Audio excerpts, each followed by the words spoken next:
สดีครับเหตุงานครับมื้อนี้เฮ็ดซุมื้อแหละแต่บ่ได้ไล่เป็นไข่ได้น้ำมันหมูมานี่ลิตรละ19 บาท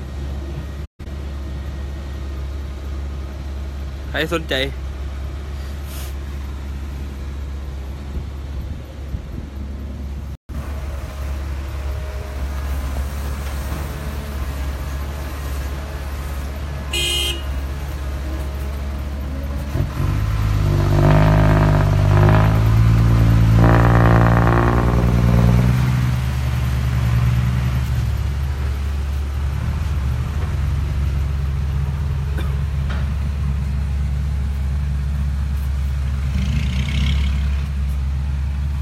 มันเจียวหมูก็มี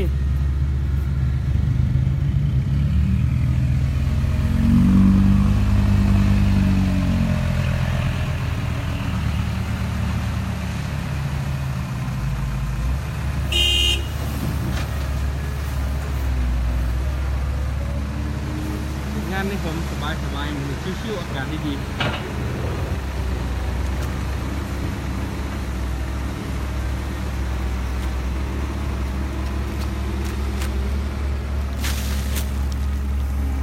พุทธาหาเหลี่ยม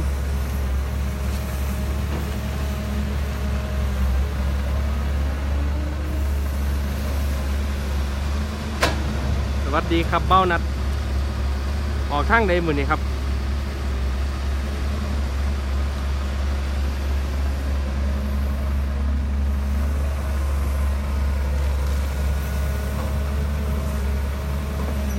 สวัสดีสร้างเติงจะไปรับลูกอีกไหมวันเนี้ย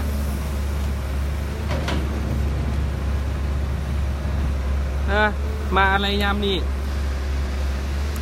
เขาไอเสียเห็ดกับบ่ตุง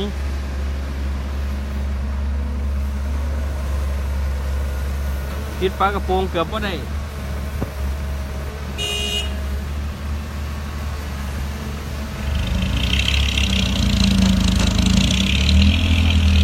ี่โหนกสายโหดถึงเกียร์ 2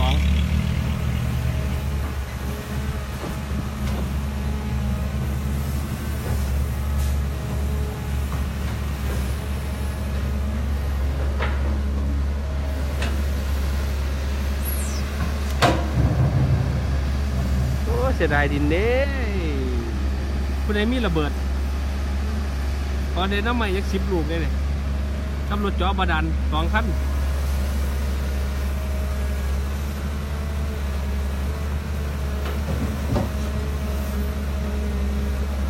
อุตส่าห์อ่านไปว่าสิลงชั้น 2ไหมคือดินดานกันไปหมดเลย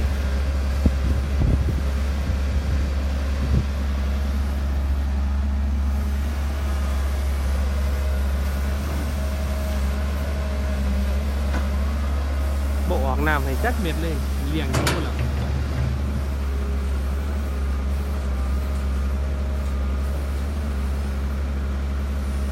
เลี้ยงอึ่ง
สโลปมีลูก ส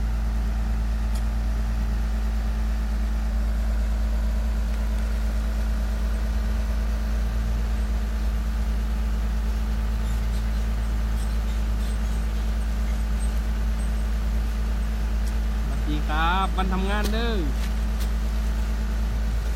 ทำงานแบบไม่มีวันหยุดอาชีพที่ไม่มีวันหยุดนอกจากหมดงาน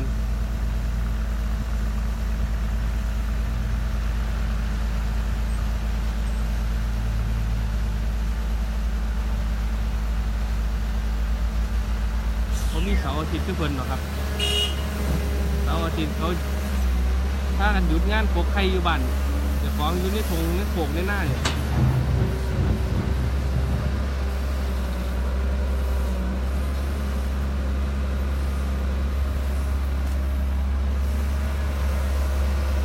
ช่วงนี้ลูกน้องมาเต็มครับเต็มทุกอัตราแล้วสบายจังเลย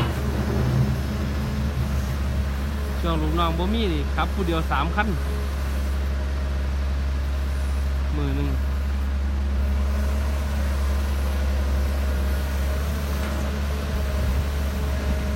แต่ย่ำมีลูกน้องกับพัดมากก็ยังดอกกันต้นทูบนี่แหละมากกับมาพร้อมกันย่ำหนีกับหนีพร้อมกัน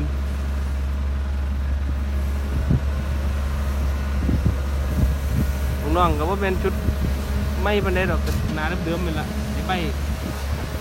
คนรอคนเดิมเลยละ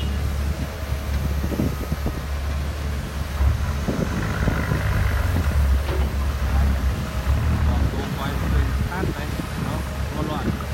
รอดปืนขี่แดงเลยที่หนารถอย่าชิงนิ่งได้เลยพูดแล้ว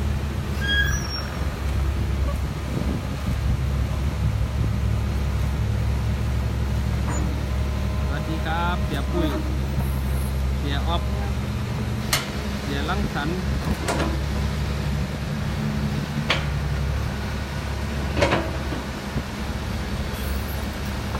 ท่านบ่เสียภาษาอังกฤษเสียนิ้วมันหลายเสียอืด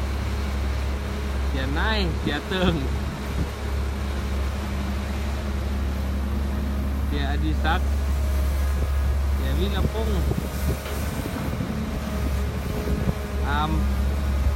เสียวิเศษวิรศักดิ์แมคโครหมานบ่เนาะตาขอนแก่นเนาะเป็นไหนเนาะ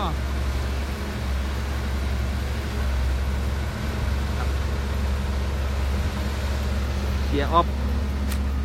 แห่งเมืองนาสีนวลเป็นได้เฮ็ดงานเพื่อนได้เงานอนบ่หันเงานอนมาทางผีเด้อน้ำบกไปบู้หนางานบ้านน้องอุ้มอ่ะขี่ไก่ไปเบิ้งให้น้ำเนี่ยเพิ่นถาถ้าน้ำบกอยู่นั่นรักระดับจนแตกแหนงแล้วรักไม่ไพ่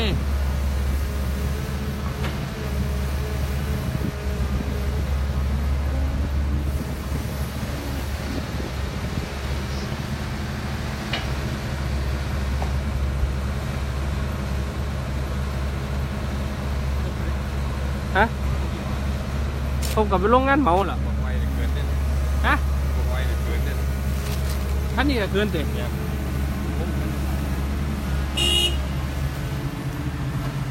ใช่งานเมาแข่งเด่นเดียวแข่งมันก็เบิ่งอย่างแน่พอดิมันไปเบิ่งอย่างกระจกขางใส่เอามันเบิ่งเขาเปิด